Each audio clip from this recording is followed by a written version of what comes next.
How's it going, y'all? Today's video is going to be the first entry in an interview series with BananaSmalls, a top-level player in Apex Legends. She earned Masters the first week of Season 8 using crypto, and actually went on to earn the Apex Predator rating. However, her squad decided not to sell their souls to maintaining their RP totals over the rest of the split, and instead settled for Masters. We went over a lot of topics in our interview with her, but in today's segment, we're going to focus on getting to know Banana a little bit better, as well as her story within the game. She's also going to provide a couple of general tips about how to improve in Apex Legends. Let's get right into it. Thanks so much for coming on today, Banana. So I guess we're going to start off with, the basics. So I was kind of wondering, what's your story been with Apex?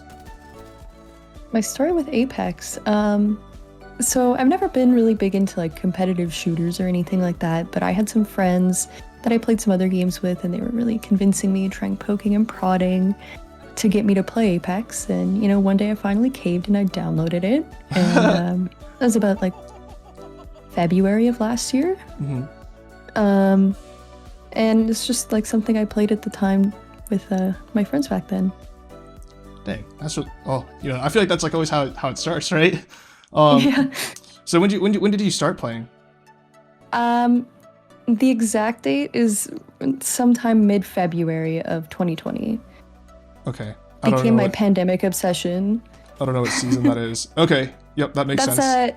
It was the last 3 days of season 3, very beginning of season 4. Gotcha. Okay, yeah, that's probably actually right around when I met Papega also. Funnily enough. Were you always you always just when you started playing Apex that was just your game, or is off and on, or is a side game or something, or? In the beginning, it was definitely a side game for me. I didn't play it too much. I wasn't very good at it. Mm-hmm. And then it became kind of an obsession. Okay. you know how Apex can be. Yeah. Is just a very, very addicting game. I think it's a lot of fun. It is. So it definitely slowly grew to be my main game, and then eventually the only game I played. Yeah. Yep. I honestly kind of had a similar thing where I was I originally played Super Smash Brothers, and that was the game that I played I play Apex now. But it just, I don't know, Apex just grew on me, and it took over, and goodbye Super Smash. Yeah. So like you mentioned, you were never really that competitive when you were playing other games. So you didn't really have a whole lot of competitive experience, or trying you never played another game like this with this level of fixation, right? No, I my previous game before this was Rainbow Six Siege, the different shooter, but yeah, I was never very good at it, really. And the people that I surrounded myself with were pretty average players as well. We had a lot of fun playing it, but I never took it very seriously. Mm-hmm. Gotcha. Do you miss those? You miss those days back when you were casual? Yes and no. Yeah, I think I do, because you definitely take things a lot harder. You take losses and things like that a lot harder when you take the game very, very seriously. Yeah, but I guess the big wins, you feel you earned it, right? Yeah. So that, I guess there's that. So I guess in this next segment, kind of be asking you, so talking with some of our what's the word, shared acquaintance, friend of a friend, whatever that is, mutual acquaintances. Yes, mutual acquaintances. Sort of your story of improvement, as you sort of alluded to, that came up, and how you improved really quickly. So do you think there are some things that you've done that helped you improve really quickly? Yes, that is meeting Blueberry.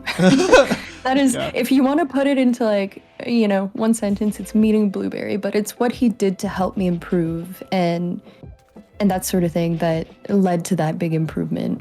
And I can get further into that if you'd like. Yeah, sure. If you wouldn't mind, that would be great. Yeah, okay. So the first night I met him, we really hit it off. I just thought he was really funny. We got along really well, and we played a couple games. He of course carried, and he took me to the firing range. Actually, I think he spectated me at some point in the game. He took me to the firing range, and he was like, "Okay, what's your sensitivity?" And of course, I'm using the default sensitivity. I don't know what my DPI is. Yep. I can't hit a shot to save my life. Not playing any meta characters or anything like that, and he was so patient. He sat there with me for 4 hours teaching me how to wall jump, helping me figure out my sense. And then everything beyond then, he'll do anything to help me improve. He will spectate me, help me make micro adjustments to my sense now. I've learned everything I know about game sense from him. So my suggestion is to like play with players that are better than you and see what you can learn from them if you want to improve. Yeah, so Blueberry definitely commented like, like he tried to be humble about it, right? But like he definitely commented that he felt like, he had some impact on like your improvement, but like he was also very emphatic that like you individually like did things to like pick, like, it's like some people, right, like can be a little closed-minded or stubborn or all that sort of stuff. And so I think from the way he described it, he said he felt like you did things the way that you learned, right? Like that was all you.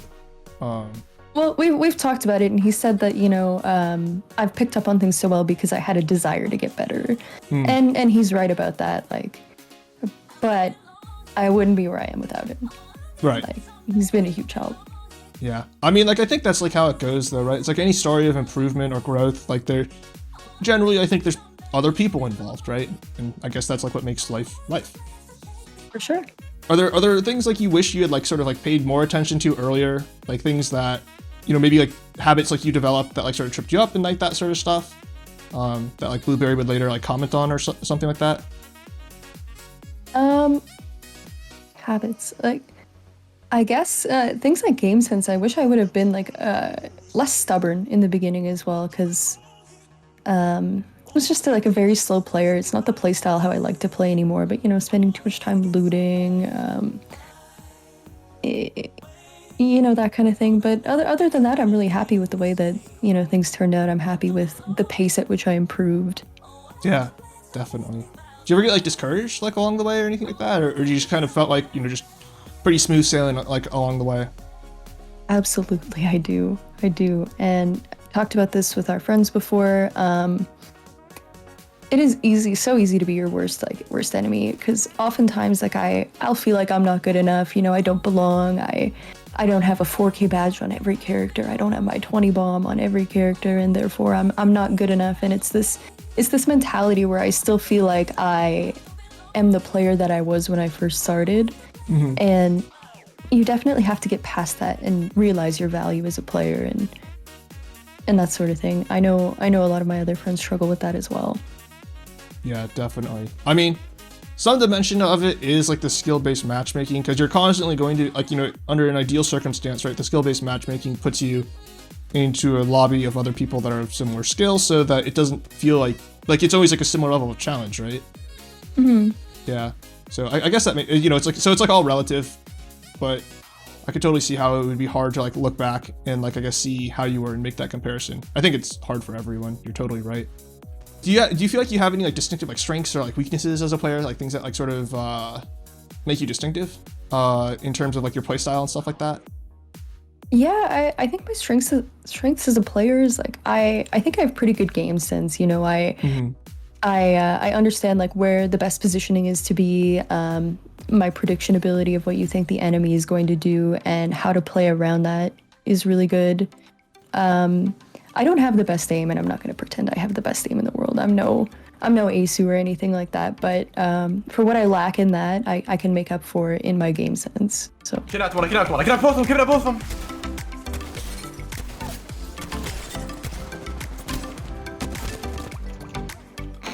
Thanks so much for tuning into this segment of the BananaSmalls interview series, where we got to spend a little bit of time getting to know her better as a player and also got to learn from her general experience of improvement in Apex Legends. She can be found on Twitter if you have any questions for her, and I've linked it in the description below. She's also going to be watching the YouTube comments here, so if you have any questions, that's another great place to put them. You can look forward to hearing more from her as we cover the rest of the topics from our interview. Thanks so much again for watching, and as always, stay frosty, my friends. Good luck, have fun, and we'll see you next time.